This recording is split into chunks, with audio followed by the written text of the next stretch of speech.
ಪೌರಾಯುಕ್ತೆಗೆ ನಿಂದಿಸಿದ್ದಂತ ಕೈ ಮುಖಂಡನ ವಿರುದ್ಧ ಈಗ ಎಫ್ಐಆರ್ ದಾಖಲಾಗಿದೆ. ಚಿಕ್ಕಬಳ್ಳಾಪುರ ಜಿಲ್ಲೆಯ ಶಿಡ್ಲಘಟ್ಟದಲ್ಲಿ ನಡೆದಿರೋ ಅಂತ ಗಲಾಟೆ ಈಗ ಪೌರಾಯುಕ್ತೆಗೆ ನಿಂದಿಸಿದ್ದ ಕೈ ಮುಖಂಡ ರಾಜೀವ್ ಗೌಡ.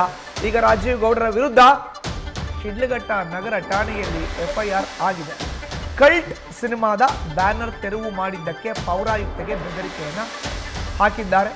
ರಾಜೀವ್ ಗೌಡ ಪೌರಾಯುಕ್ತೆಗೆ ಬೆದರಿಕೆ ಹಾಕಿ, ಅವಾಚ್ಯ ಶಬ್ದಗಳಿಂದ ನಿಂದಿಸಿ, ಪ್ರಾಣ ಬೆದರಿಕೆ ಹಾಕಿ ನಿಂದಿಸಿದಂತ ಆರೋಪ ರಾಜೀವ್ ಗೌಡರ ವಿರುದ್ಧ ಈಗ ಕೇಳಿ ಬರ್ತದೆ. ಅಮೃತ ಗೌಡ ದೂರಿನ ಅನ್ವಯ ಈಗ ರಾಜೀವ್ ಗೌಡ ವಿರುದ್ಧ ಎಫ್ಐಆರ್ ಆಗಿದೆ. ಯಾವ ಕ್ಷಣದಲ್ಲೂ ಬೇಕಾದರೂ ರಾಜೀವ್ ಗೌಡ ಬಂಧನ ಆಗಬಹುದು.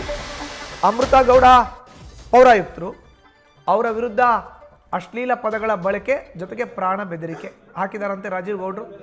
ಶಿಡ್ಲಘಟ್ಟ ನಗರ ಪೊಲೀಸ್ ಠಾಣೆಯಲ್ಲಿ ದೂರು ದಾಖಲಾಗಿದೆ. ಹೆಚ್ಚಿನ ಮಾಹಿತಿ ನೀಡ್ತಾರೆ ನಮ್ಮ ಪ್ರತಿನಿಧಿ ಸುರೇಶ್. ದೂರವಾಣಿ ಸಂಪರ್ಕಕ್ಕೆ ಸಿಕ್ಕಿದ್ದಾರೆ. ಸುರೇಶ್, ರಾಜೀವ್ ಗೌಡರ ವಿರುದ್ಧ ಈಗ ಎಫ್ಐಆರ್ ಆಗಿದೆ. ಯಾವ ಕ್ಷಣದಲ್ಲಿ ಬೇಕಾದ್ರೆ ಬಂಧನ ಆಗಬಹುದು. ಈಗ ರಾಜೀವ್ ಗೌಡರು ಸಂಪರ್ಕಕ್ಕೆ ಸಿಗ್ತಾ ಇದ್ದಾರಾ? ಅವರ ಒಂದು ವಿಡಿಯೋ ಕೂಡ ನೋಡ್ತಾ ಇದ್ದೀವಿ ನಾವು, ಕ್ಷಮೆ ಯಾಚನೆ ಮಾಡಿರುವಂಥ ವಿಡಿಯೋ. ಖಂಡಿತ ಮಧುಸೂದನ್, ಏನು ಶಿಡ್ಲಘಟ್ಟ ನಗರದಲ್ಲಿ ಏನು ಪೌರಾಯುಕ್ತ ವಿರುದ್ಧ ಏನು ಧಮಕಿ ಹಾಕಿ ಪ್ರಾಣ ಬೆದರಿಕೆ ಹಾಕಿರೋ ಪ್ರಕರಣಕ್ಕೆ ಸಂಬಂಧಪಟ್ಟಂತೆ ಏನು ನಿನ್ನೆ ಸಂಜೆ ಒಂದು ಎಫ್ಐಆರ್ ಕೂಡ ದಾಖಲಾಗಿರತಕ್ಕಂಥದ್ದು ರಾಜೀವ್ ಗೌಡ ವಿರುದ್ಧ. ಎಫ್ಐಆರ್ ದಾಖಲಾಗ್ತಿದ್ದಂತೆ ಒಂದು ವಿಡಿಯೋನ ರಿಲೀಸ್ ಮಾಡಿದಂತ ರಾಜೀವ್ ಗೌಡ ಸ್ವಿಚ್ ಆಫ್ ಮಾಡಿಕೊಂಡು ಅಭಿಷ್ಕಾಂಡ ಆಗಿರ್ತಕ್ಕಂಥದ್ದು. ಈ ಘಟನೆಗೆ ಸಂಬಂಧಪಟ್ಟಂತೆ ಚಿಕ್ಕಬಳ್ಳಾಪುರ ಎಸ್ಪಿ ಕುಶಾಲ್ ಚೌಕ್ಸಿ ನೇತೃತ್ವದ ಹಲವು ತಂಡಗಳನ್ನ ರಚಿಸಿ ಆತ ಎಲ್ಲಿದ್ದೇನೆ, ಆತ ಎಲ್ಲಿ ಅಂತೇಳಿ ಪತ್ತೆ ಹಚ್ಚುವ ಕಾರ್ಯದಲ್ಲಿ ಕೂಡ ನಿರತರಾಗಿರ್ತಕ್ಕಂಥದ್ದು. ನಂತರ ಆತನನ್ನ ಬಂಧಿಸೋದಕ್ಕೆ ಎಲ್ಲ ರೀತಿಯಲ್ಲೂ ಕೂಡ ಈಗ ಪ್ಲಾನ್ ಮಾಡ್ಕೊಂಡಿರ್ತಕ್ಕಂಥದ್ದು. ಆತ ಯಾವಾಗ ಎಲ್ಲ ಕಾಣಿಸಿದ ತಕ್ಷಣನೇ ಆತನ ಬಂಧಿಸುವ ಸಾಧ್ಯತೆಗಳು ಕೂಡ ಈಗಿರ್ತಕ್ಕಂಥದ್ದು ಮೊದಲನೇದಾಗಿ.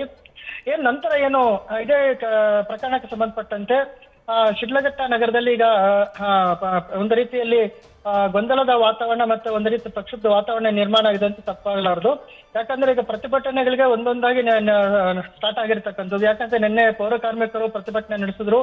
ನಂತರ ಏನು ಬಿಜೆಪಿ ಕಾರ್ಯಕರ್ತರು, ಬಿಜೆಪಿ ಮುಖಂಡರು ಕೂಡ ಈಗ ಪ್ರತಿಭಟನೆಗೆ ಮುಂದಾಗಿರ್ತಕ್ಕಂಥದ್ದು. ಅದೇ ರೀತಿಯಲ್ಲಿ ವಿವಿಧ ಸಂಘಟನೆಗಳು, ಅಂದ್ರೆ ಈಗ ಮಾನವ ಹಕ್ಕುಗಳ ಒಂದು ಸಂಘಟನೆ ಇರ್ಬೋದು ಅಥವಾ ವಿವಿಧ ಸಂಘಟನೆಗಳು ಕೂಡ ಏನು ಪೌರಾಯುಕ್ತೆ ಪರವಾಗಿ ನಿಂತ್ಕೊಂಡು ಆಕೆ ಬೆಂಬಲವಾಗಿ ನಿಂತ್ಕೊಂಡು ಆಕೆಗೆ ನ್ಯಾಯ ಒದಗಿಸಬೇಕು ಅಂತ ಹೇಳಿ ಈಗ ಒಂದು ಪ್ರತಿಭಟನೆಗೆ ಹೇಳಿದಿರ್ತಕ್ಕಂಥದ್ದು. ಮಧುಸೂದನ್, ಸುರೇಶ್ ಹಾಗೆ ಸಂಪರ್ಕದಲ್ಲಿ ಇರಿ.